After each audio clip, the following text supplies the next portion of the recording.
Radha Madhava Kunja Bihari Gopi Jana Vallabha Girivaradhari Gopi Jana Vallabha Girivaradhari Radha Madhava Kunja Bihari Radha Madhava Kunja Bihari Gopi Jana Vallabha Girivaradhari Yashodanandana Vrajana Randana Ramona Tiranachari Hare Krishna Krishna Krishna Hare Hare Hare Rama Rama Rama Hare Hare Jaya Jaya Bhagavata Deva Jaya Jaya Bhagavata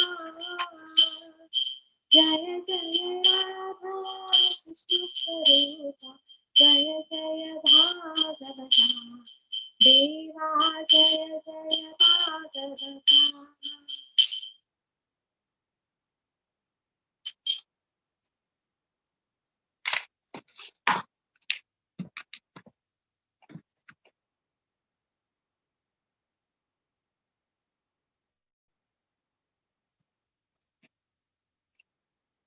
Hare Krishna.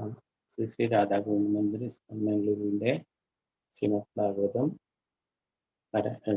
ക്ലാസ്സിലേക്ക് എല്ലാവർക്കും സ്വാഗതം.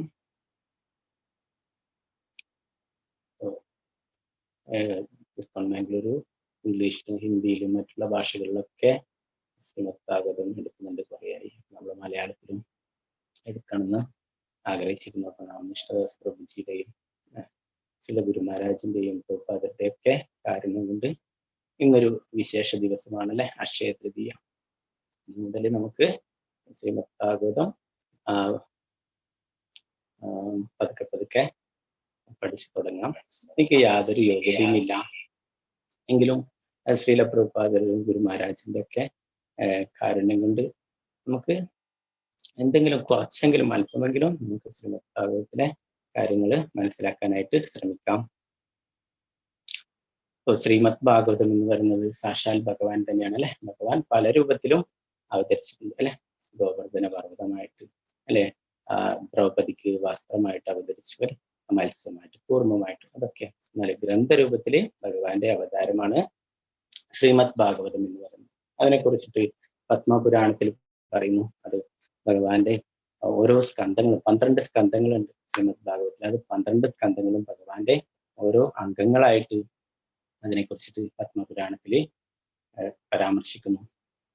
അപ്പോൾ ആദ്യം നമ്മൾ പഠിക്കുന്ന 1-ാമത്തെ സ്കന്ധമാണ് അല്ലെ. 1-ാമത്തെ സ്കന്ധം എന്ന് പറയുന്നത് ഭഗവാന്റെ പാദമാണ്. 1ഉം 2ഉം ഭഗവാന്റെ പാദമാണ്. അതിനെ കുറിച്ചിട്ട് പറയുന്നു. പാദോ യതീമോ പ്രഥമോ ദ്വിതീയോ എന്ന് പറയുന്ന ആ ശ്ലോകത്തിൽ പറയുന്നു 1-2 സ്കന്ധങ്ങള് ഭഗവാന്റെ പാദമാണ്. പിന്നീട് 3ഉം 4ഉം ഊരു ഭഗവാന്റെ തുടകളാണ്. 3-4 സ്കന്ധങ്ങള്. 5 ഭഗവാന്റെ നാഭിയാണ്. 6-ാമത്തെ സ്കന്ധം ഭഗവാന്റെ വക്ഷസ്ഥലം, മാറിടം അല്ലെ. പിന്നെ 7-8 ഭഗവാന്റെ 2 ഭുജങ്ങൾ, കൈകളാണ്. 7ഉം 8ഉം സ്കന്ധങ്ങൾ. 9-ാമത്തെ സ്കന്ധം എന്ന് പറയുന്നത് ഭഗവാന്റെ കണ്ഠമാണ്, കഴുത്ത്. 10-ാമത്തെ സ്കന്ധം, ദശമസ്കന്ധം, അത് ഭഗവാന്റെ തിരുമുഖമാണ് അല്ലെ. അതിലാണ് ഭഗവാന്റെ എല്ലാ ലീലകളെ കുറിച്ചും ഒക്കെയുള്ളത് അല്ലെ.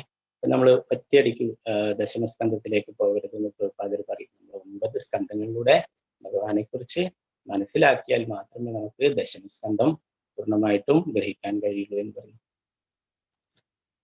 പിന്നീട് 11 എന്ന് പറയുന്നത് ഏകാദശി സ്കന്ധം എന്ന് പറയുന്നത് ഭഗവാന്റെ തിരുനെറ്റിയാണ്. 12-ാം സ്കന്ധം ഭഗവാന്റെ ശിരസാണ്. അപ്പോ ഇത് സാക്ഷാൽ ഭഗവാൻ തന്നെയാണ് ശ്രീമദ് ഭാഗവതം എന്ന് പറയുന്നത്. നമുക്ക് ആ ഭഗവാന്റെ പാദങ്ങളെ നമസ്കരിച്ചുകൊണ്ട് ആ ഭഗവാന്റെ പാദം തൊട്ടിട്ട് നമുക്ക് തുടങ്ങാം. 1-ാം സ്കന്ധം മുതൽ. ഓം നമോ ഭഗവതേ വാസുദേവായ. ഓം നമോ ഭഗവതേ വാസുദേവായ. ഓം നമോ ഭഗവതേ വാസുദേവായ.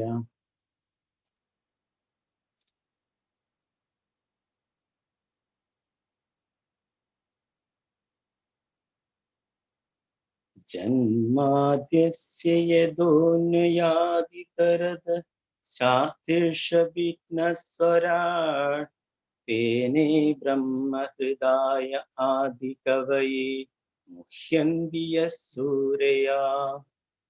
തേജോ വാരിമൃതാം യഥാ വിനിമയോ യത്ര ത്രിസർഗോ മൃഷാ ധാമ്നാ സ്വേന സദാ നിരസ്തകുഹകം സത്യം പരം ധീമഹി.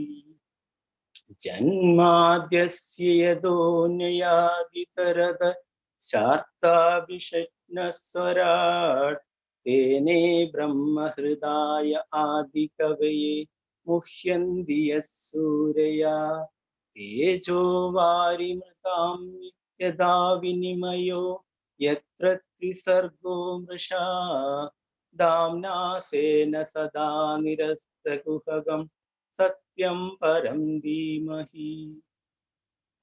ജന്മാദ്യസ്യ യദോന്വയാദിതരതഃ ശാസ്താഭിഷഗ്നസ്വരാട് തേനേ ബ്രഹ്മഹൃദായ ആദികവയേ മുഹ്യന്തി യഃ സൂരയാ. തേജോ വാരിമൃതാം യഥാ വിനിമയോ യത്ര ത്രിസർഗോ മൃഷാ ധാമ്നാ സ്വേന സദാ നിരസ്തകുഹകം സത്യം പരം ധീമഹി. ഹരേ കൃഷ്ണ. അത്ഭുതം. താല്പര്യമുള്ളവർക്ക് ചൊല്ലാം. ആർക്കാണ്? കൈ ഉയർത്തിയാൽ മതി, അൺമ്യൂട്ട് ചെയ്യാം. ഹരേ കൃഷ്ണ.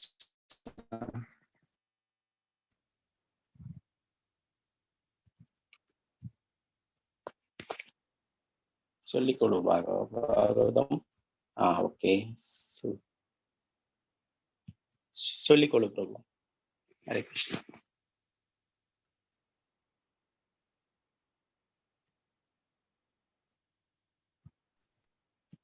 അൺമ്യൂട്ട് ചെയ്തിട്ടുണ്ട്, ചൊല്ലിക്കോളൂ.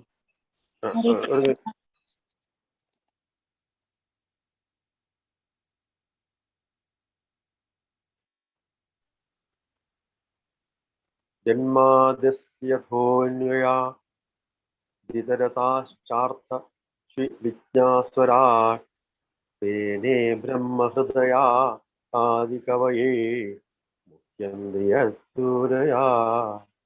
തേജോ വാരിമൃതാം യഥാ വിനിമയോ യത്ര ത്രിസർഗോ മൃഷാ ധാമ്നാ സ്വേന സദാ നിരസ്തകുഹകം സത്യം പരം ധീമഹി.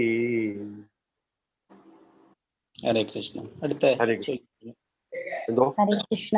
ഓം നമോ ഭഗവതേ വാസുദേവായ. ജന്മാദ്യസ്യ യദോന്വയാദിതരതശ്ചാർത്ഥ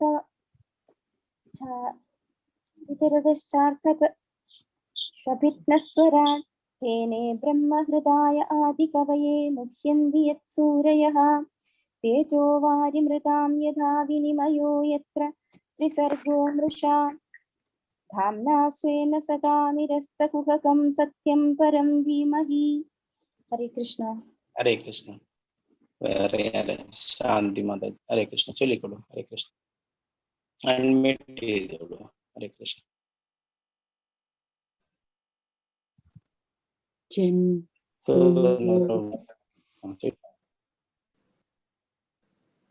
ചൊല്ലിക്കോളൂ. ഹരേ കൃഷ്ണ. ഓം നമോ ഭഗവതേ വാസുദേവായ. ജന്മാദിയസ്യ യതയോന്വയാദിതരതശ്ചാർത്തിഷ്വഭിജ്ഞസ്വരാട് തേനേ ബ്രഹ്മഹൃദായ ആദികവയേ മുഹ്യന്തി യഃ സൂരയഃ. തേജോ വാരിമൃതാം യഥാ വിനിമയോ യത്ര ത്രിസർഗോ മൃഷാ ധാമ്നാ സ്വേന സദാ നിരസ്തകുഹകം സത്യം പരം ധീമഹി. ഹരേ കൃഷ്ണ. ഹരേ കൃഷ്ണ. ചൊല്ലിക്കോളൂ.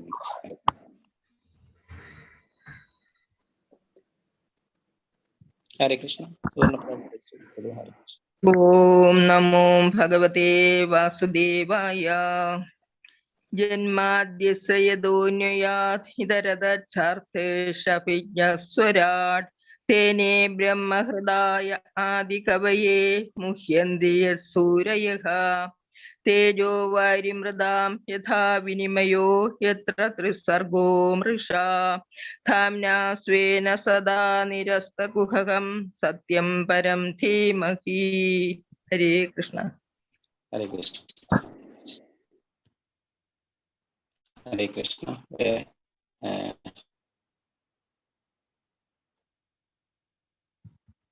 പത്മകുമാർ പ്രഭുജി, ഹരേ കൃഷ്ണ. ഓം നമോ ഭഗവതേ വാസുദേവായ. ജന്മാദ്യസ്യ യതോന്വയാദിതരതശ്ചാർത്ഥേഷഭിജ്ഞസ്വരാട് തേനേ ബ്രഹ്മഹൃദായദാദികവയേ മുഹ്യന്തി യത്സുരയഃ.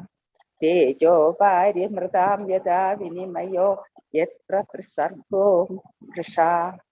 ധാമ്നാ സ്വേന സദാ നിരസ്തകുഹകം സത്യം പരം ധീമഹി. ഹരേ കൃഷ്ണ.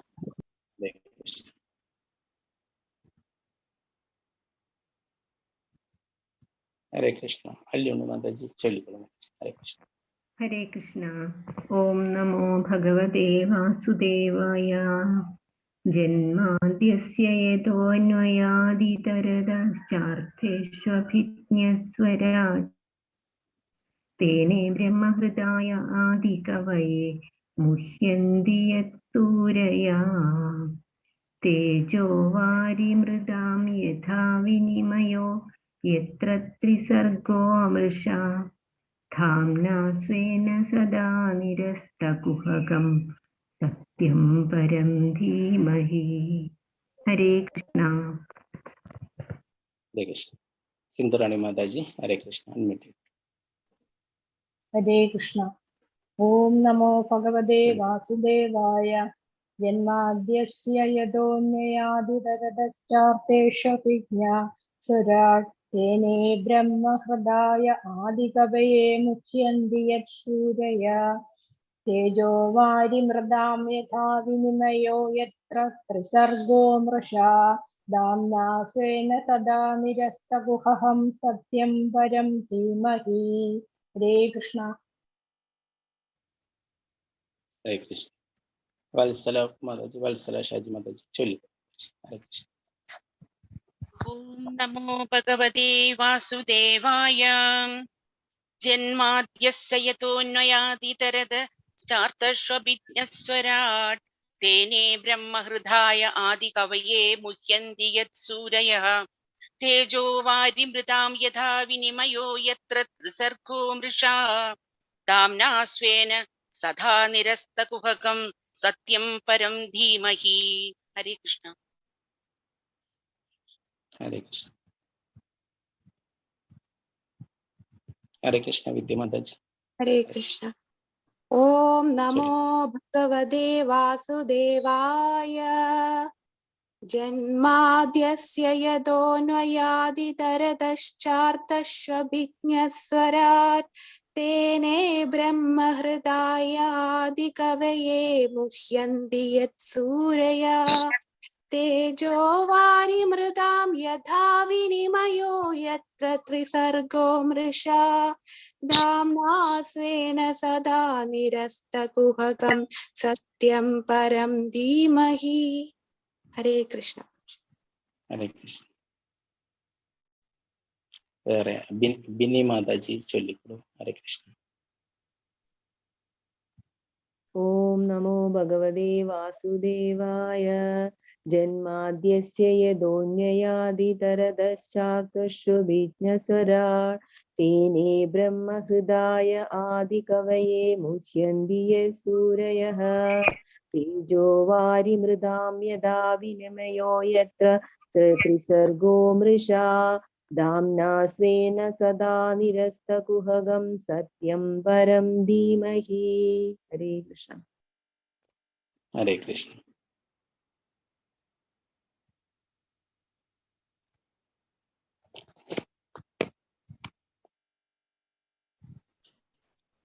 ഹരേ കൃഷ്ണ. വേറെ ആരാ ചൊല്ലുന്ന? ചൊല്ലിക്കൊടു. ശാരദ. ഹരേ കൃഷ്ണ. ഹരേ ഹരേ കൃഷ്ണ. ചൊല്ലിക്കൊടു മാതാജി. ഹരേ കൃഷ്ണ. ഓം നമോ ഭഗവതേ വാസുദേവായ. ജന്മാദ്യസയതോന്വയാദി തരതശ്ചാർത്തശ്വഭിജ്ഞഃ സ്വരാട് തേനേ ബ്രഹ്മഹൃദായ ആദികവയേ മുഹ്യന്തി യസ്സുരയഃ തേജോ വാരിമൃതാം യഥാ വിനിമയോ യത്ര ത്രിസർഗോ മൃഷാ കാമ്യാസ്വേന സദാ നിരസ്തകുഹകം സത്യം വരം ധീമഹി. ഹരേ കൃഷ്ണ. ഹരേ കൃഷ്ണ.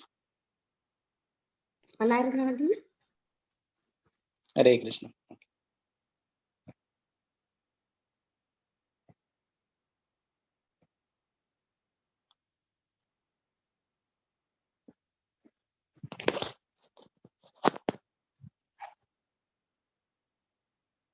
കൃഷ്ണ. നമുക്കപ്പോൾ അതിന്റെ വേർഡ് ടു വേർഡ് മീനിങ്ങും വിവർത്തനം ഭാവാർത്ഥത്തിലേക്ക് കടക്കാം.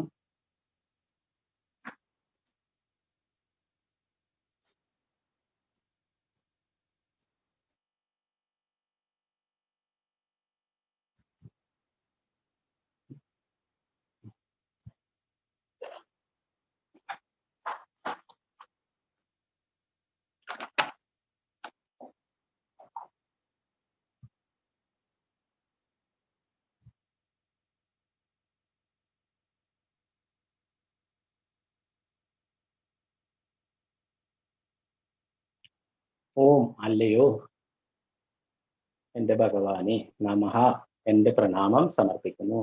ഭഗവതേ പരമ ദിവ്യോത്തമ പുരുഷനെ, വാസുദേവായ വാസുദേവനെ, വസുദേവ സുതനി അഥവാ ശ്രീകൃഷ്ണ ഭഗവാനെ, ആദി ഭഗവാനെ, ജന്മ ആദി സൃഷ്ടി സ്ഥിതി സംഹാരം അസ്യ സ്പഷ്ട പ്രപഞ്ചത്തിലെ യഥാ ആരിൽ നിന്നാണോ അന്വയാ പ്രത്യക്ഷമായി, ഇതരത അപ്രത്യക്ഷമായി, ച അർത്ഥേഷു ഉദ്ദേശങ്ങൾ, അഭിജ്ഞഃ പൂർണ്ണാഭിജ്ഞൻ, സ്വരാട് പൂർണ്ണ സ്വതന്ത്രൻ, തേനെ പകർന്നു നൽകുക, ബ്രഹ്മ വേദവിജ്ഞാനം, ഹൃദയാന്തർഭാഗത്ത് യാ ആരൊരുവൻ, ആദി കവയെ യഥാർത്ഥ ജീവാത്മാവിനെ, മുഹ്യന്തി മായാമോഹിതനായി, യത് ആരെക്കുറിച്ചാണോ, സുരയ മഹർഷിമാരും ദേവന്മാരും, തേജ തേജസ്, വാരി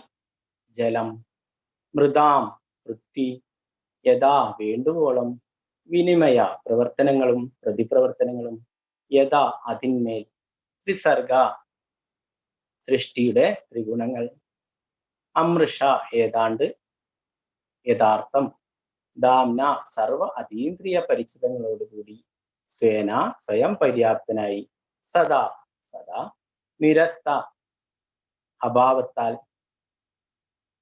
നിഷേധിക്കുക, കുഹകം നിത്യ, സത്യം സത്യം, പരം പരമം, ധീമഹി ഞാൻ പ്രണമിക്കുന്നു. വിവർത്തനം ഭാവാർത്ഥം എസ് ഭക്തിവേദാന്ത സ്വാമി ശ്രീല പ്രഭുപാദ് കി ജയ്. അല്ലയോ വസുദേവസുതനായ എന്റെ ശ്രീകൃഷ്ണ ഭഗവാനെ, അല്ലയോ സർവവ്യാപിയായ പരമദിവ്യോത്തമ പുരുഷനെ, ഞാൻ അങ്ങേക്ക് ഭക്തി നിർഭരവും ആദരപൂർവവുമായ ഉപചാരം അർപ്പിക്കുന്നു. സ്പഷ്ട പ്രപഞ്ചത്തിലെ സൃഷ്ടി സ്ഥിതി സംഹാരങ്ങളുടെയും ആദികാരണഭൂതനാകിയാൽ ഭഗവാൻ കൃഷ്ണനെ ഞാൻ ഏകാഗ്രചിത്തനായി ധ്യാനിക്കുന്നു. എന്തെന്നാൽ ഭഗവാൻ കൃഷ്ണൻ പരിപൂർണ സത്യമാകുന്നു. പ്രത്യക്ഷവും അപ്രത്യക്ഷവുമായ എല്ലാറ്റിനെയും കുറിച്ച് ഭഗവാന് ജ്ഞാനമുണ്ടെന്ന് മാത്രമല്ല, ഭഗവാൻ ഉപരിയായി യാതൊന്നും ഇല്ലാത്തതിനാൽ ഭഗവാൻ സർവസ്വതന്ത്രനാകുന്നു. യഥാർത്ഥ ജീവാത്മാവായ ബ്രഹ്മദേവന്റെ ഹൃദയത്തിൽ പ്രഥമമായി വേദജ്ഞാനം നിവേശിപ്പിച്ചതും ഭഗവാനാകുന്നു. അഗ്നിയിൽ ജലത്തെയും ജലത്തിൽ കരയെയും മിഥ്യാദർശനം നടത്തി സംഭ്രാന്തരായവരെ പോലെ സമതുലിതരായ ഉത്കൃഷ്ട സന്യാസിമാർ, ദേവന്മാർ എന്നിവർ പോലും ഭഗവാന്റെ മായയിൽ മോഹിതരായിത്തീരുന്നു. പ്രകൃതിയുടെ ത്രിഗുണങ്ങളുടെ പ്രത്യാഘാതം നിമിത്തം പ്രത്യക്ഷമായ ഈ താൽക്കാലിക ഭൗതിക പ്രപഞ്ചം വാസ്തവമാണെന്ന തോന്നലിന് കാരണവും അന്ന് തന്നെ ഭൗതിക ലോകത്തിലെ മായയിൽ നിന്നും നിത്യവിമുക്തമായ ആത്മീയധാമത്തിൽ ഭഗവാൻ ശ്രീകൃഷ്ണൻ ശാശ്വതനായി നിലകൊള്ളുന്നതിനാൽ ഞാൻ ശ്രീകൃഷ്ണ ഭഗവാനെ ഏകാഗ്രചിത്തനായി പൂജിക്കുന്നു. ശ്രീകൃഷ്ണ ഭഗവാൻ പരമസത്യമാകയാൽ, പരിപൂർണ സത്യമാകയാൽ ഞാൻ ഭഗവാനെ സാദരം പ്രണമിക്കുന്നു. ഭാവാർത്ഥം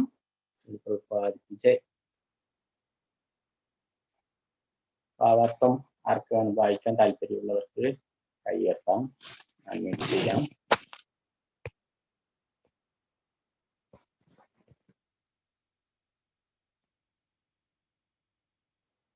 ഓക്കെ, കുറച്ചായിട്ട് വായിക്കാം. അപ്പം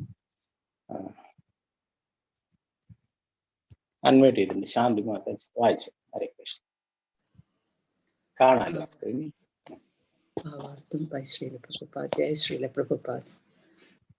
വസുദേവരുടെയും ദേവകിയുടെയും ദിവ്യപുത്രനായ ശ്രീകൃഷ്ണ ഭഗവാനെയാണ്, വാസുദേവനെയാണ് പരമദിവ്യോത്തമ പുരുഷൻ പ്രണാമങ്ങൾ അർപ്പിക്കുന്നു എന്നതുകൊണ്ട് ഉദ്ദേശിക്കുന്നത്. ഈ യാഥാർത്ഥ്യത്തെ അത്യന്തം വ്യക്തമായി ഈ ഗ്രന്ഥത്തിൽ സ്പഷ്ടമാക്കിയിരിക്കുന്നു. ഈ ഗ്രന്ഥത്തിൽ യഥാർത്ഥ പരമദിവ്യോത്തമ പുരുഷൻ ശ്രീകൃഷ്ണ ഭഗവാനാണെന്നും മറ്റുള്ള ദേവന്മാരൊക്കെ ശ്രീകൃഷ്ണ ഭഗവാന്റെ പൂർണ്ണ അംശങ്ങളോ പൂർണ്ണാധികാരമുള്ള അംശങ്ങളുടെ അംശങ്ങളോ ആണെന്ന് വ്യാസദേവൻ സ്ഥിരീകരിക്കുന്നു. കൃഷ്ണ സന്ദർഭ എന്ന സ്വഗ്രന്ഥത്തിൽ ശ്രീല ജീവഗോസ്വാമി വളരെ സ്പഷ്ടമായി ശ്രദ്ധാവിഷയത്തെ പ്രതിപാദിച്ചിരിക്കുന്നു എന്ന് മാത്രമല്ല, യഥാർത്ഥ ജീവാത്മാവായ ബ്രഹ്മദേവൻ ബ്രഹ്മസംഹിത എന്ന സ്വപഠന ഗ്രന്ഥത്തിൽ ശ്രീകൃഷ്ണ വിഷയത്തെ ദൃഢമായി വിവരിക്കുകയും ചെയ്യുന്നു. ശ്രീകൃഷ്ണ ഭഗവാൻ ദേവകിയുടെ ദിവ്യനന്ദനനാണെന്ന് സാമവേദ ഉപനിഷത്തിലും പ്രസ്താവിച്ചിരിക്കുന്നു. ആകയാൽ ഭഗവാൻ ആദി ഭഗവാനാണെന്ന പ്രസ്താവനയ്ക്ക് യഥാർത്ഥമായ പ്രമാണം നൽകുന്നുവെന്നു മാത്രമല്ല, ഏത് ദിവ്യനാമവും നിരപേക്ഷനും പരമദിവ്യോത്ത പുരുഷനുമായ ഭഗവാന് സ്വന്തമാണെന്ന് മനസ്സിലാക്കുകയും കൂടാതെ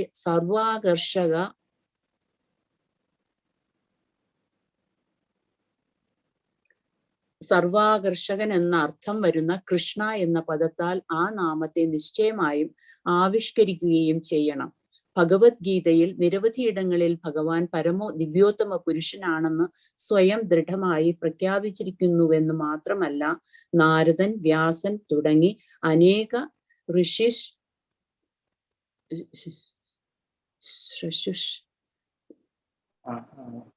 ഋഷിമാരും അർജുനനും ഈ പ്രഖ്യാപനത്തെ സ്ഥിരീകരിച്ചിട്ടുണ്ട്. ഭഗവാന്റെ അസംഖ്യം നാമങ്ങളിൽ പ്രമുഖവും പ്രധാനവുമായ നാമം കൃഷ്ണൻ ആണെന്ന് പത്മപുരാണത്തിൽ പ്രസ്താവിച്ചിരിക്കുന്നു. പരമദിവ്യോത്തമ പുരുഷന്റെ പൂർണ്ണാധികാരമുള്ള അംശമാണ് വാസുദേവൻ. വാസുദേവന് സദൃശ്യമായ നിരവധി സ്വരൂപങ്ങൾ ഈ ഗ്രന്ഥത്തിൽ ചിത്രീകരിച്ചിരിക്കുന്നു. വാസുദേവൻ എന്ന നാമം വിശേഷമായി വസുദേവന്റെയും ദേവകിയുടെയും ദിവ്യസുതനാണ് ഭഗവാൻ എന്ന് ദ്യോതിപ്പിക്കുന്നു. പരിത്യാഗ ജീവിതക്രമത്തിൽ സന്യാസ ജീവിതം നയിച്ചു വരുന്നവരിൽ പരിപൂർണരായ പരമഹംസരാൽ ശ്രീകൃഷ്ണ ഭഗവാൻ സദാ ആരാധിക്കപ്പെടുന്നു. ഹരേ കൃഷ്ണ. ഹരേ കൃഷ്ണ. അടുത്ത പാരഗ്രാഫ് മറ്റാരെങ്കിലും വായിക്കാം.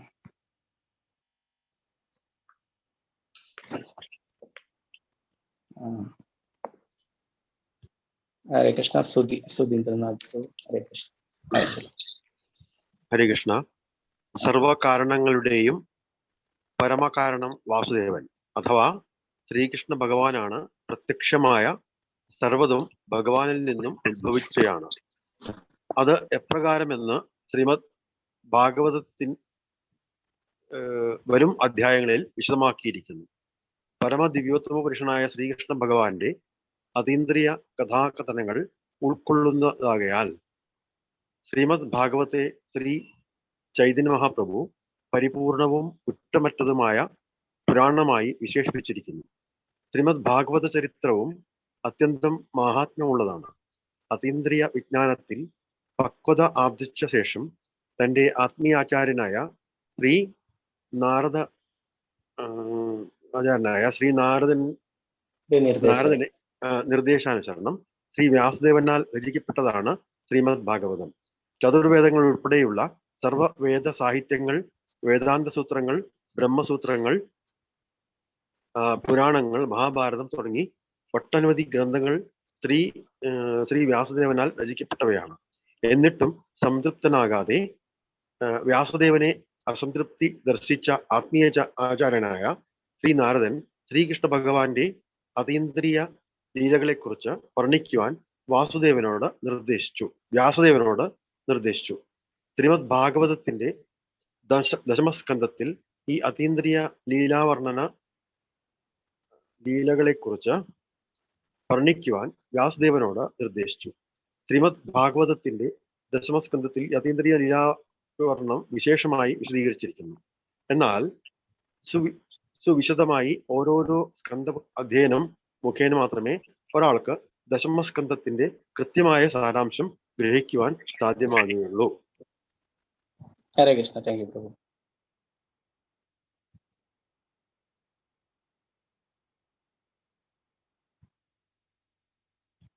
ഹരേ കൃഷ്ണ. സുവർണ പ്രഭു മാതാജി വായിച്ചു. ഹരേ കൃഷ്ണ.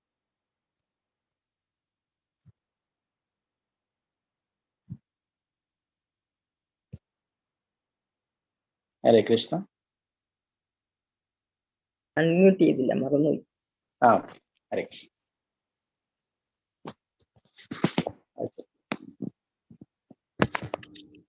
ഹരേ കൃഷ്ണ.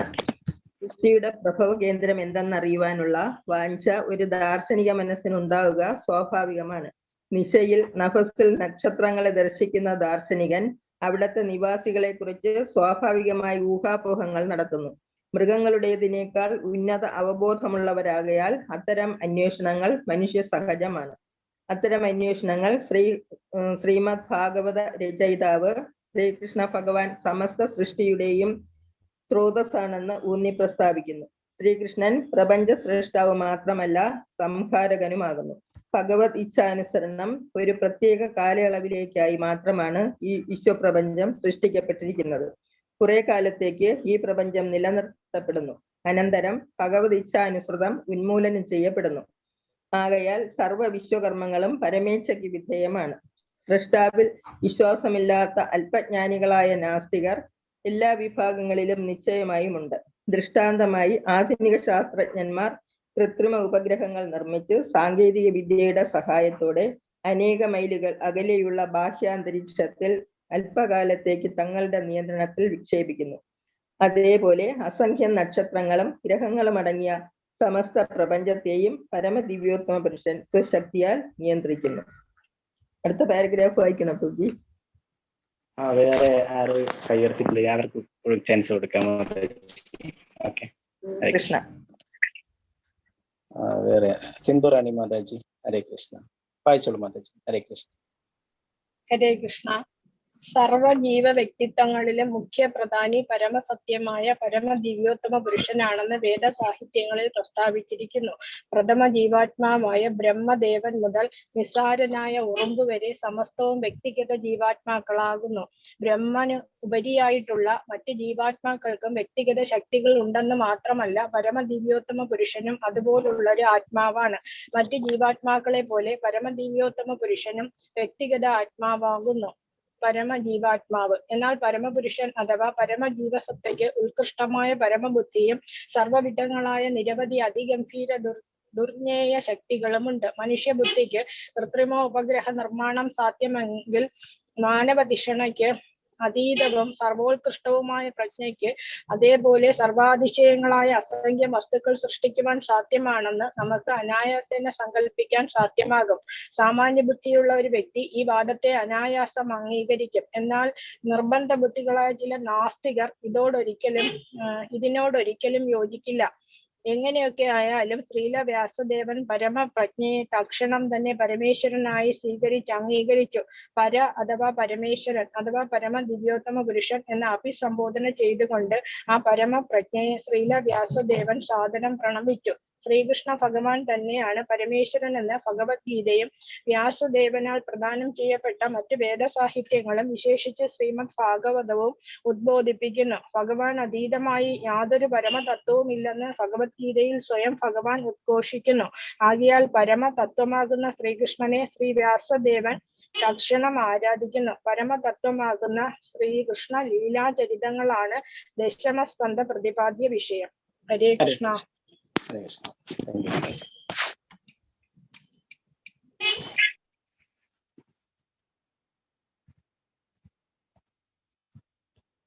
ഹരേ കൃഷ്ണ. ഡോക്ടർ വിജയ കുമാർ വായിച്ചോളൂ. ഹരേ കൃഷ്ണ. ദശമസ്കന്ധത്തിൽ വിശേഷിച്ചും ഭഗവാന്റെ രാസന്യത്വം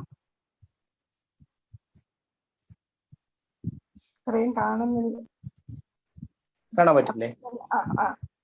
വർണ്ണിക്കുന്ന ആ 5 അധ്യായങ്ങളിൽ തത്വദീക്ഷയില്ലാത്ത വ്യക്തികൾ തൽക്ഷണം കടന്നു ചെല്ലുന്നു.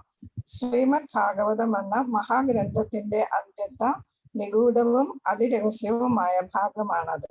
ഭഗവാന്റെ അതീന്ദ്രിയ വിജ്ഞാനത്തിൽ പരിപൂർണമായി സുശിക്ഷിതമാകാത്ത ഒരാൾ നിശ്ചയമായും ഭഗവാന്റെ രാസനൃത്തം എന്നറിയപ്പെടുന്ന ആരാധ്യമായ അതീന്ദ്രിയ ലീലകളെയും ഗോപികമാരോടുള്ള ഭഗവാന്റെ അഭിമാനാർത്ഥ ബന്ധത്തെയും സംബന്ധിച്ച് തെറ്റായി വ്യാഖ്യാനിക്കും. ഈ ശ്രദ്ധാവിഷയം അത്യന്തം ആത്മീയമാകയാൽ രാസനൃത്തത്തിന്റെ അതീന്ദ്രിയ രസം ആസ്വദിക്കാൻ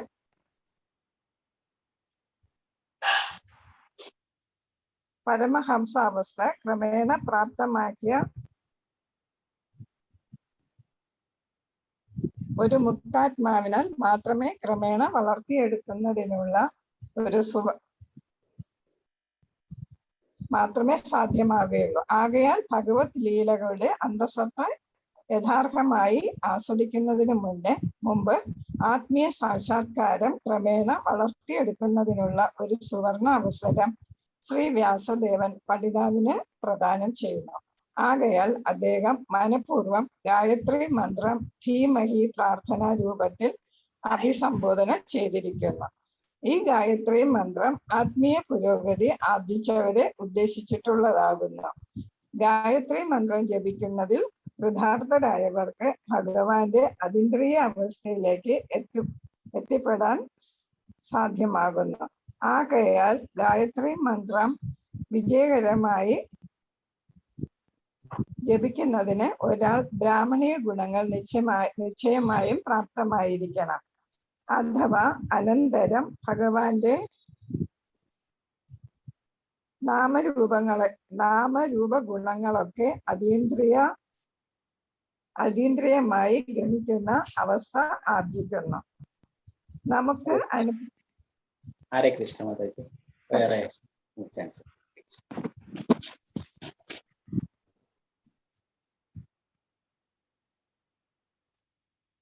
കൽസല മാതാജി വായിച്ചു. ഹരേ കൃഷ്ണ.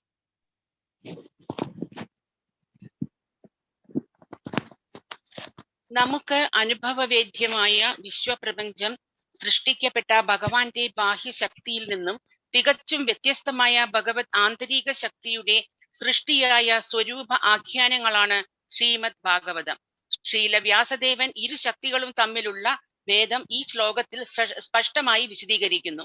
ഭഗവാന്റെ പ്രത്യക്ഷ ആന്തരിക ശക്തി യഥാർത്ഥമാണെന്നും അതേസമയം ഭൗതിക അസ്തിത്വ രൂപേണയുള്ള ഭഗവത് ബാഹ്യശക്തി മരുഭൂമിയിലെ മരീചികയെ പോലെ അവാസ്തവികവും വിദ്യയുമാണെന്ന് ശ്രീല വ്യാസദേവൻ വ്യക്തമാക്കുന്നു.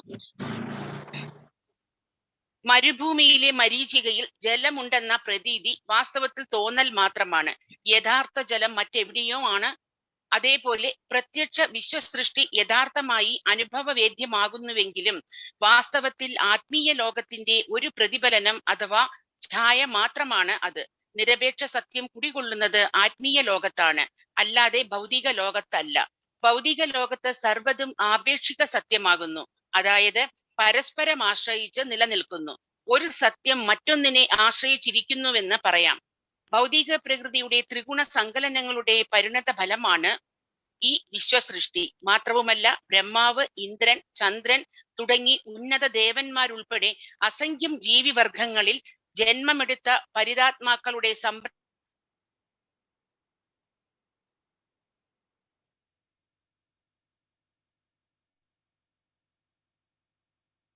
ഹരേ കൃഷ്ണ.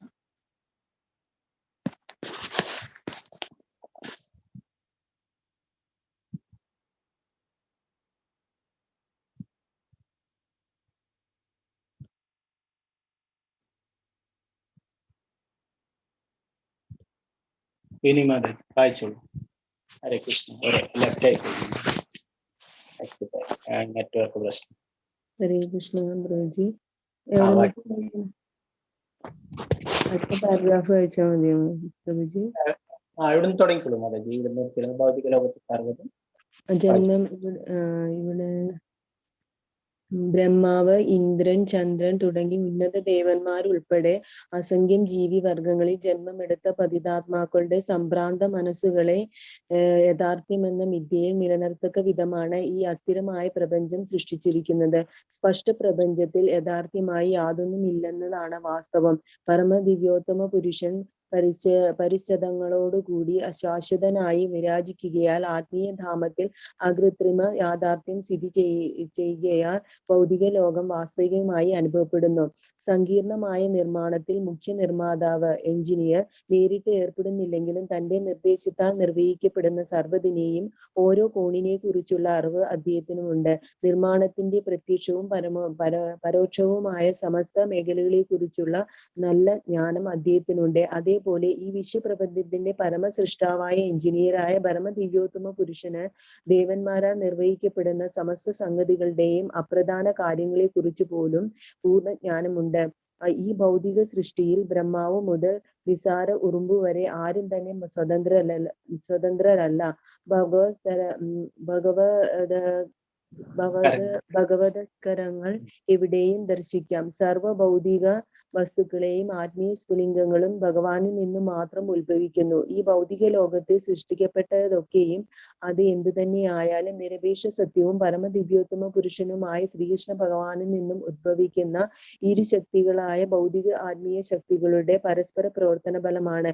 പരീക്ഷണശാലയിൽ ഹൈഡ്രജനെയും ഓക്സിജനെയും സംയോജിപ്പിച്ച് രാസപ്രവർത്തനം മുഖേന നിർമ്മിക്കാൻ ഒരു രസതന്ത്രത്തിന് കഴിയുമെന്നാൽ വാസ്തവത്തിൽ ആ ജീവാത്മാവ് പരീക്ഷണശാലയിൽ പരമദിവ്യോത്തന പുരുഷന്റെ നിർദ്ദേശം അനുസരിച്ചാണ് പ്രവർത്തിക്കുന്നത് എന്ന് മാത്രമല്ല, അയാൾ രാസപ്രവർത്തനം ഉപയോഗിക്കുന്ന രാസദ്രവ്യങ്ങൾ നൽകിയതും ഭഗവാനാണ്.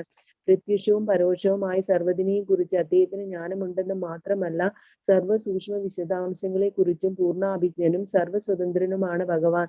ഭഗവാനെ സ്വർണ്ണ ഖനിയോട് ഉപമിച്ച വിശ്വസൃഷ്ടിയെ സ്വർണത്തിൽ നിന്ന് നിർമ്മിച്ച വിവിധ വ്യത്യസ്തങ്ങളായ മോതിരം, വള, മാല എന്നിവയോട് താരതമ്യപ്പെടുത്താം.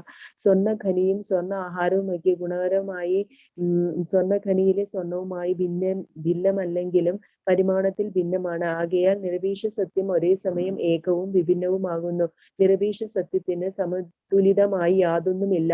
അതേസമയം നിരപേക്ഷ സത്യത്തിൽ നിന്നും സ്വതന്ത്രമായി യാതൊന്നും തന്നെയില്ല. ഹരേ കൃഷ്ണ. ഹരേ കൃഷ്ണ.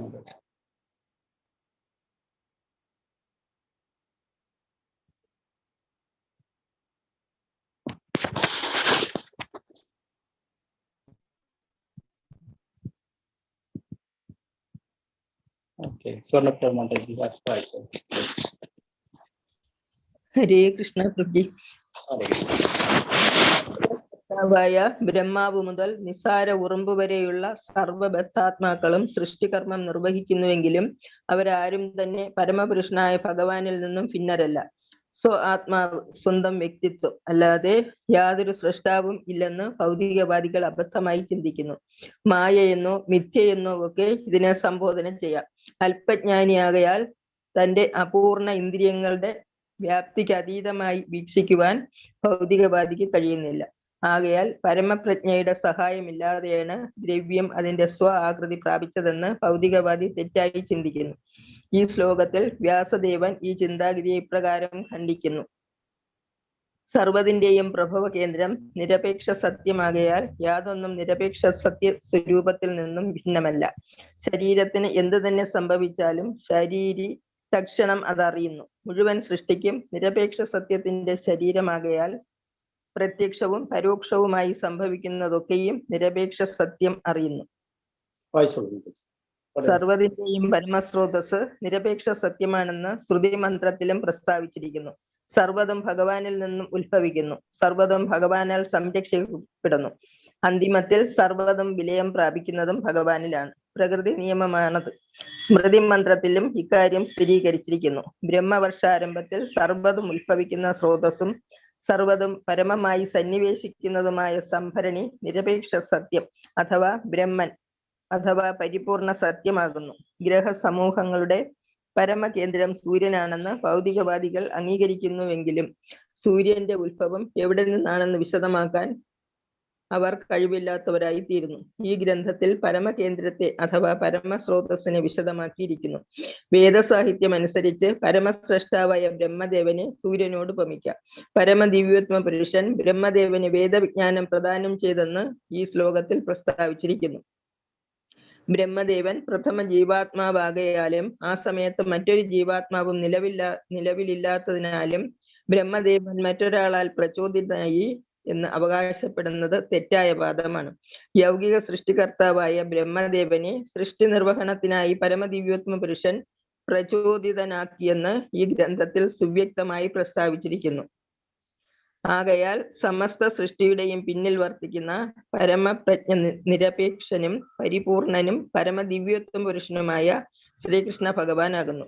സകല ദിവ്യങ്ങളും ഉൾക്കൊള്ളുന്ന സർഗാത്മക ശക്തി പ്രകൃതിയെ നിയന്ത്രിക്കുന്നത് ശ്രീകൃഷ്ണ ഭഗവാൻ മാത്രമാണെന്ന് ഭഗവത്ഗീതയിൽ ഭഗവാൻ സ്വയം പ്രഖ്യാപിച്ചിരിക്കുന്നു. ആകയാൽ വ്യാസദേവൻ ബ്രഹ്മദേവനെ ആരാധിക്കുന്നില്ല. എന്നാൽ ബ്രഹ്മദേവനെ സൃഷ്ടികർമ്മം നിർവഹിക്കുന്നതിന് മാർഗനിർദ്ദേശം നൽകുന്ന പരമദിവ്യോത്തമ പുരുഷനായി ആരാധിക്കുന്നു. ഈ ശ്ലോകത്തിൽ പ്രതിപാദിച്ചിരിക്കുന്ന അഭിജ്ഞ, സ്വരാട് എന്നീ പദങ്ങൾ വിശേഷ പ്രാധാന്യം അർഹിക്കുന്നവയാണ്. ഈ ഇരു പദങ്ങൾ പരമദിവ്യോത്തമ പുരുഷന് ഭഗവാൻ മറ്റെല്ലാ ജീവസത്തകളിൽ നിന്നും താരതമ്യ വിവേചനം നടത്തി വ്യത്യാസം സ്ഥാപിച്ച് സവിശേഷമായി കീർത്തി ഉണ്ടാക്കുന്നു. പൂർണ്ണ അഭിജ്ഞനും പൂർണ്ണ സ്വതന്ത്രനുമായി മറ്റൊരു ജീവസത്തയും ഇല്ല. സൃഷ്ടി നിർവഹണത്തിന് ബ്രഹ്മദേവന് പോലും ഭഗവാനെ ധ്യാനിക്കേണ്ടതായി വരുന്നു. എന്നിരിക്കെ ഐൻസ്റ്റീനെ പോലുള്ള മഹാനായ ശാസ്ത്രജ്ഞന്മാരെ കുറിച്ച് എന്തഭിപ്രായപ്പെടുവാൻ? അത്രയും ബുദ്ധിശക്തിയുള്ള ശാസ്ത്രജ്ഞരുടെ മസ്തിഷ്കം നിശ്ചയമായും മനുഷ്യ സൃഷ്ടിയല്ല തന്നെ. അത്തരമൊരു മസ്തിഷ്ക സൃഷ്ടി നടത്തുക ശാസ്ത്രജ്ഞരാൽ അസാധ്യമാണെന്നിരിക്കെ ഭഗവത് അധികാരത്തെ നിഷേധിക്കുന്ന മൂഢനാസ്തികരെ കുറിച്ച് എന്താണ് പറയുക?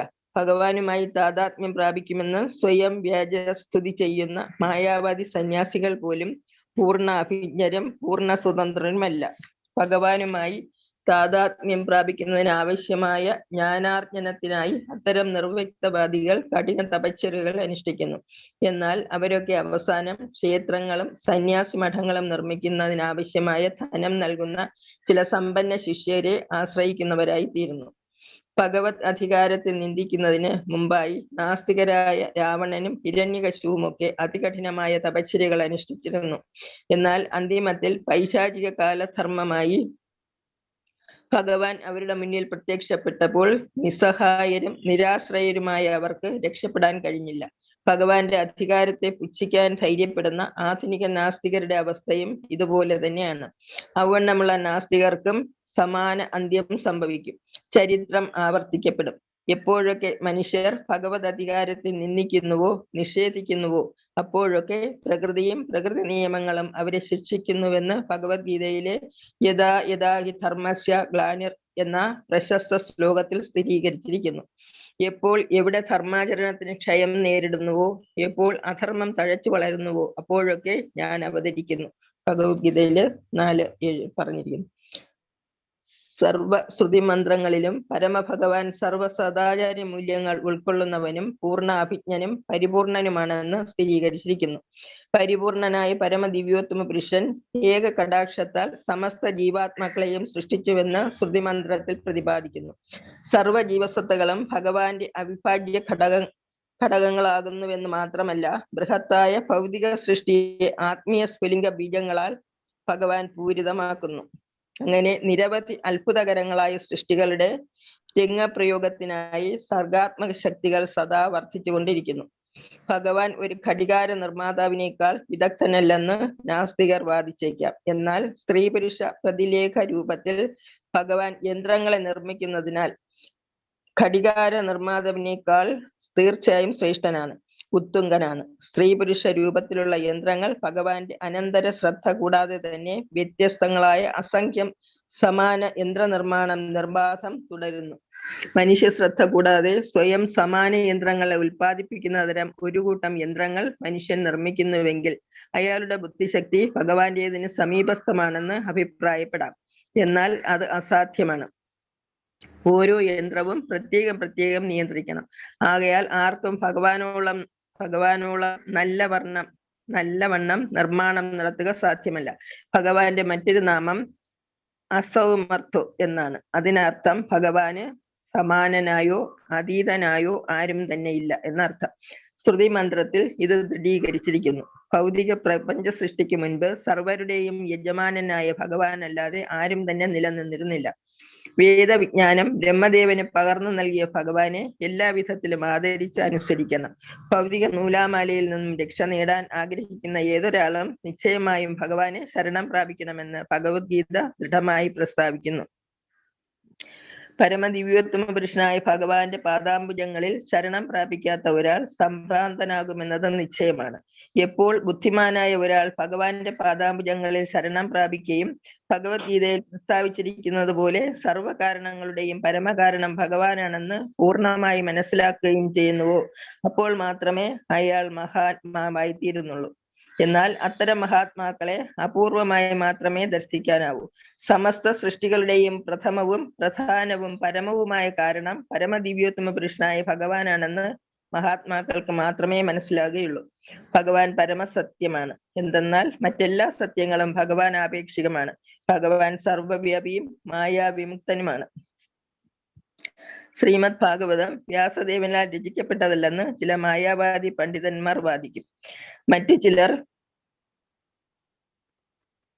ഉപദേവൻ എന്ന ഒരാളാൽ രചിക്കപ്പെട്ട ആധുനിക സൃഷ്ടിയാണ് ഈ ഗ്രന്ഥമെന്ന് അഭിപ്രായപ്പെടും. അത്തരം അർത്ഥശൂന്യമായ വാദമുഖങ്ങളെ ഖണ്ഡിക്കാൻ പുരാതനമായ നിരവധി പുരാണങ്ങളിൽ ഭാഗവതത്തെ കുറിച്ചുള്ള പരാമർശങ്ങളുണ്ടെന്ന് ശ്രീധര സ്വാമി ചൂണ്ടിക്കാട്ടുന്നു. ഭാഗവതത്തിലെ ഈ പ്രഥമ ശ്ലോകം ഗായത്രി മന്ത്രത്തിലാണ് ആരംഭിച്ചിരിക്കുന്നത്. ഇതിനെക്കുറിച്ച് അതിപുരാതനമായ മത്സ്യപുരാണത്തിൽ പരാമർശിച്ചിരിക്കുന്നു. ഗായത്രി മന്ത്രത്തെ അടിസ്ഥാനമാക്കി ഗായത്രി മന്ത്രാരംഭത്തിലുള്ള നിരവധി ആത്മീയ നിർദ്ദേശങ്ങൾ ഭാഗവതത്തിൽ ക്രമാനുസാരിയായി വർണ്ണിച്ചിരിക്കുന്നതായി ആ പുരാണത്തിൽ പ്രസ്താവിച്ചിരിക്കുന്നു. വൃത്രാസുര ചരിത്രവും അതിൽ വർണ്ണിച്ചിരിക്കുന്നു. പൗർണമി നാളിൽ ഭാഗവത പാരായണ ചിത്തരായ ആരും ഭഗവത് സന്നിധിയിൽ മടങ്ങി ചെല്ലുന്നു.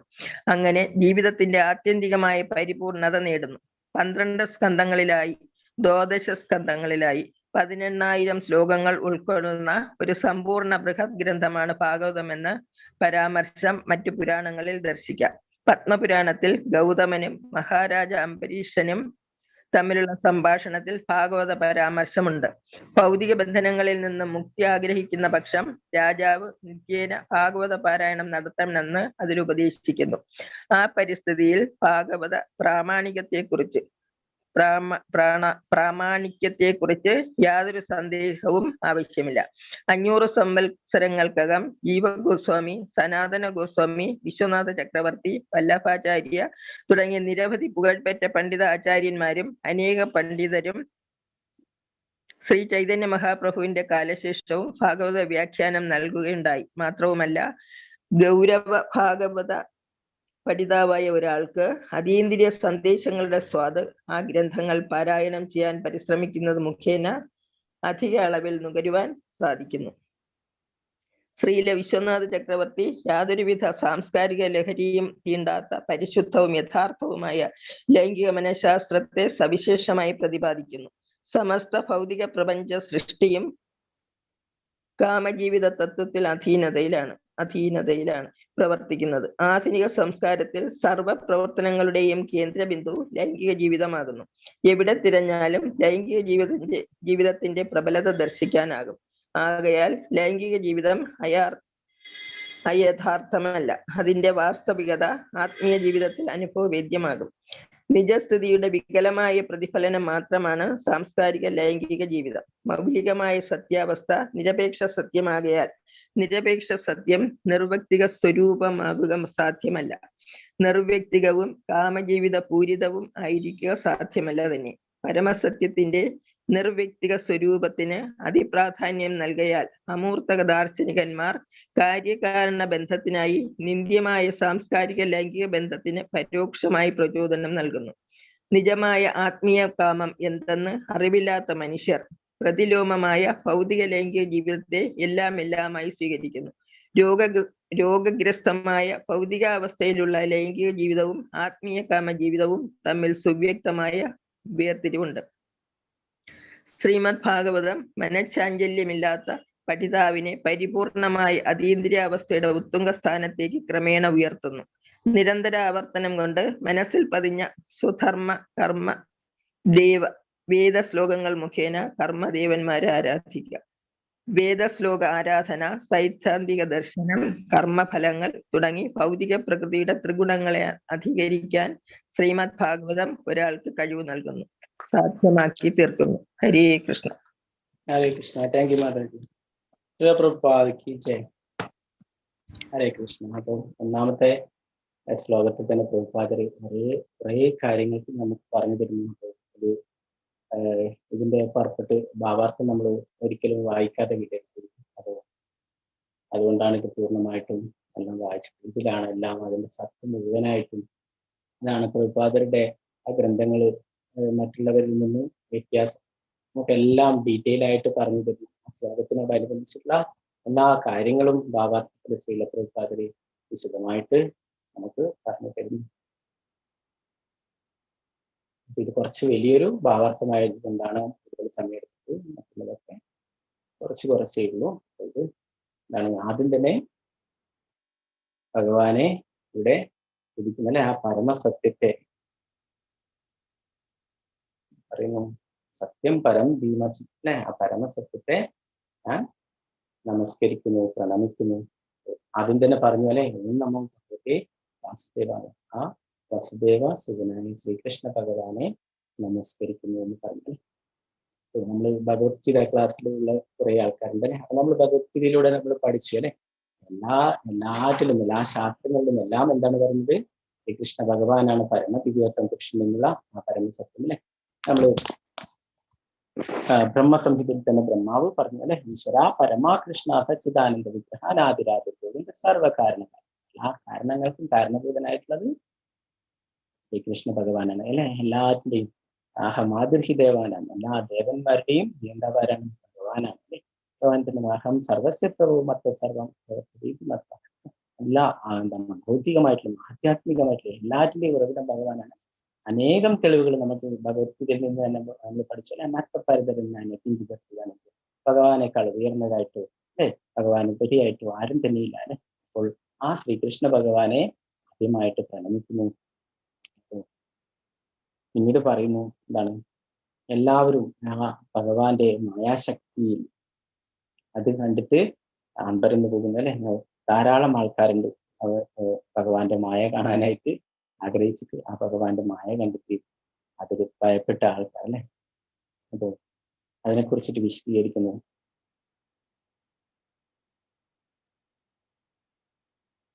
ഭഗവാൻ അവതരിക്കുന്നതിന്റെ ഉദ്ദേശത്തെ കുറിച്ച് നമ്മൾ ശ്രീമദ് ഭഗവത്ഗീതയിൽ പഠിച്ചു അല്ലെ.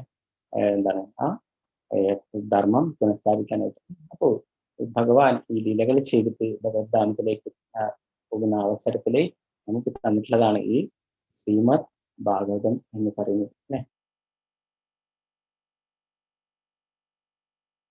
അപ്പോൾ എല്ലാറ്റിലും ഉപരിയായിട്ടുള്ളതാണ് ആ ശ്രീകൃഷ്ണ നാമം എന്നുള്ളത് അല്ലെ. ആ ബ്രഹ്മാണ്ഡ പുരാണത്തിലും പറയുന്ന ശ്രീകൃഷ്ണ നാമം എല്ലാറ്റിലും വെച്ചിട്ട് അത്രയും ഉയർന്നതാണ് അല്ലെ. കൃഷ്ണനിന്റെ എന്താണ് സർവ ആകർഷകൻ എന്നാണ് അത് പറഞ്ഞിരിക്കുന്നത് അല്ലെ. മറ്റുള്ള എല്ലാ നാമത്തിനേക്കാളും ഉപരിയാണ് കൃഷ്ണൻ എന്ന ആ നാമം.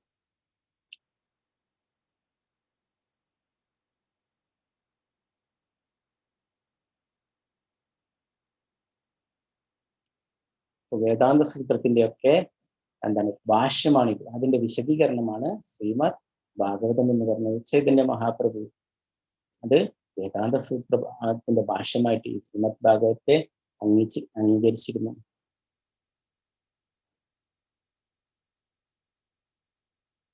പിന്നീട് പറയുന്നത് ഭഗവാന്റെ ലീലകളെ കുറിച്ചൊക്കെ ഭാഗവതം ദശമസ്കന്ധത്തിലാണ് വിവരിക്കുന്നത് അല്ലെ.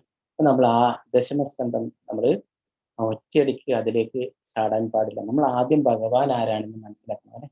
ഭഗവാനെക്കുറിച്ച് പൂർണ്ണമായി മനസ്സിലാക്കിയതിനു ശേഷമാണ് ഭഗവാന്റെ ലീലകളെ കുറിച്ച് മനസ്സിലാക്കാൻ നമുക്ക് സാധ്യമാവുകയില്ല അല്ലെ. അപ്പൊ ഇവിടെ പ്രഭുപാദർ പറയുന്നു, ആൾക്കാരെയൊക്കെ കയ്യിലെടുക്കാനും അല്ലെ അങ്ങനെ പ്രശസ്തി നേടാനൊക്കെ ആയിട്ട് ആള് ഒറ്റയടിക്ക് തന്നെ ദശമസ്കന്ധത്തിലേക്ക് പോയി. അവർ ഭഗവാന്റെ രാസലീലയെ കുറിച്ചൊക്കെ പറഞ്ഞു അല്ലെ.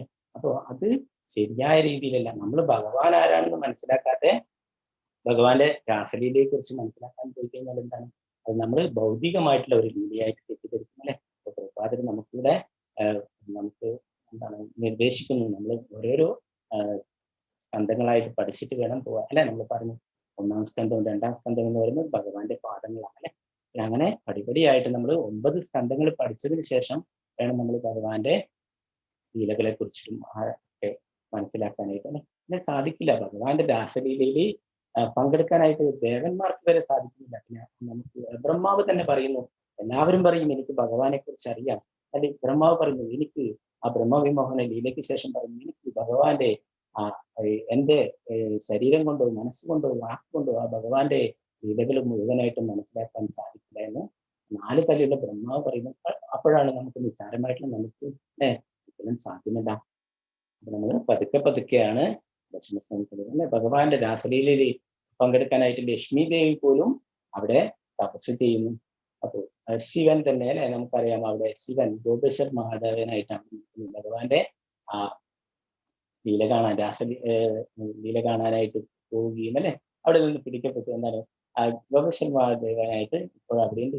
ശിവൻ ഒരു നല്ല ഗോപികയുടെ ഒക്കെ വേഷം ധരിച്ച് പോവുകയുണ്ടായി. എന്നാൽ അവിടെ രാധാകൃഷ്ണന്മാരുടെ പാർശ്വരായിട്ടുള്ള അഷ്ടസഖിമാർ അവരെ കണ്ടുപിടിക്കുകയുണ്ടായി. അപ്പോൾ നല്ല ഗോപിയുടെ വേഷമൊക്കെ ധരിച്ചിട്ടുണ്ടെങ്കിൽ എന്താണ് ശിവന്റെ തൃക്കണ്ണ് അവർക്ക് കാണാൻ സാധിച്ചു. ഉടനെ അവരെ പിടിച്ചു അല്ലെ. അപ്പൊ ഇത്രയും സെക്യൂരിറ്റി ഒക്കെ ലംഘിച്ചിട്ട് പോയത് കൊണ്ട് സെക്യൂരിറ്റി ആവാൻ ഏറ്റവും യോഗ്യനായിട്ടുള്ള ആള് നിങ്ങളാണെന്ന് പറഞ്ഞിട്ട് അവിടെ ശിവനെ ഗോപേശ്വർ മഹാദേവനായിട്ട് അവിടെ വൃന്ദാവനത്തിന്റെ കാവൽക്കാരനായിട്ട് നിൽക്കുന്നു. അപ്പോൾ അങ്ങനെയുള്ള ദേവന്മാർക്ക് പോലും ആ രാസരീതിയിൽ പങ്കെടുക്കാൻ സാധിക്കുന്നു. ലക്ഷ്മി ദേവിക്ക് പോലും അല്ലെ നാരായണന്റെ പത്നിയായിട്ടുള്ള ലക്ഷ്മി ദേവിക്ക് പോലും സാധിക്കുന്നില്ല. അപ്പോൾ എന്താണ് ഒരു അതിനെക്കുറിച്ചിട്ട് വർണ്ണിക്കുക എന്ന് പറയുന്നത് സാധാരണ ആൾക്കാർ അങ്ങനെ അത് എന്താണ് മറ്റുള്ളവരുടെ ശ്രദ്ധ ആകർഷിക്കാനും ധനസമ്പാദന അതിനൊക്കെ ആയിട്ട് അത് ശരിയായ രീതിയല്ല അല്ലെ. അപ്പൊ അത് കേൾക്കുന്നവര് തെറ്റിദ്ധരിക്കുന്ന ഒരു സാധാരണ ഭൗതികമായിട്ടുള്ള ബന്ധമായിട്ട് അതീന്ദ്രിയമായിട്ടുള്ളതാണ് ഭഗവാനും ഭഗവാന്റെ ലീലകളൊക്കെ അതീന്ദ്രിയമായിട്ടുള്ളതാണ്.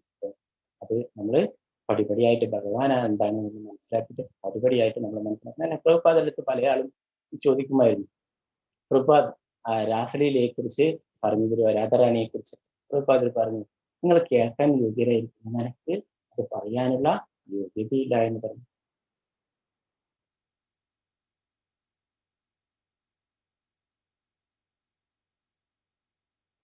അപ്പൊ ആദ്യം ബ്രഹ്മാവിനാണ് ഭഗവാൻ ഈ ജ്ഞാനം നൽകിയത് അല്ലെ. ഏനേ ബ്രഹ്മഹൃദയ ബ്രഹ്മാവിനെ ഹൃദയത്തില് ഭഗവാൻ ജ്ഞാനം നൽകുന്നത്. ഇവിടെ ബ്രഹ്മാവും നാരദരുമുള്ള ആ സംഭവത്തെ ആശ്രയിച്ചുകൊണ്ടാണ് ശുകദേവ ഗോസ്വാമി പരീക്ഷിത്ത് മഹാരാജാവിന് ശ്രീമദ് ഭാഗവതം പറഞ്ഞു വരുന്നത്. ആ സദസ്സിൽ സുതഗോസ്വാമി ഉണ്ടായിരുന്നു. ആ സുതഗോസ്വാമിയാണ് പിന്നീട് നൈമിശാരണത്തിലുള്ള ശൗനകാദി ഋഷികൾക്ക് ഈ ശ്രീമദ് ഭാഗവതം ഉപദേശിക്കുന്നത്. അപ്പൊ നമ്മൾ പഠിക്കുന്നത് സുതഗോസ്വാമിയും ശൗനകാദി ഋഷികൾക്കുള്ള അവരുടെ ചോദ്യങ്ങൾക്ക് സുതഗോസ്വാമിയുടെ മറുപടിയായിട്ടാണ്. അവർ 6 ചോദ്യങ്ങൾ ചോദിക്കുന്നു. അതിനെ കുറിച്ചിട്ടാണ് ഇത് വിവരിക്കുന്നത് പിന്നീട് സുതഗോസ്വാമി. അപ്പൊ അത് നമുക്ക് പടിപടിയായിട്ട് വരുന്ന ശ്ലോകങ്ങളൊക്കെ പഠിക്കാം. ഹരേ കൃഷ്ണ ഹരേ കൃഷ്ണ കൃഷ്ണ കൃഷ്ണ ഹരേ ഹരേ ഹരേ രാമ രാമ രാമ ഹരേ ഹരേ. ഇത് നിർത്തുന്ന എന്താണ് ഒരു കൂടുതൽ സമയമായി കഴിഞ്ഞാൽ ഞങ്ങൾക്കൊക്കെ ജോലിക്കൊക്കെ പോകേണ്ട അവരൊക്കെ ഉണ്ടാവും, ബുദ്ധിമുട്ടാവും അല്ലെ. അപ്പോൾ നമുക്ക് ഇനി അടുത്ത ക്ലാസ്സുകളിൽ കുറച്ച് വേഗത്തിൽ നിർത്താൻ ശ്രമിക്കാം. ഇതിപ്പോ ഒന്നാമത്തെ അധ്യായമായാലും കുറച്ച് ഒന്നാമത്തെ ശ്ലോകമായിട്ട്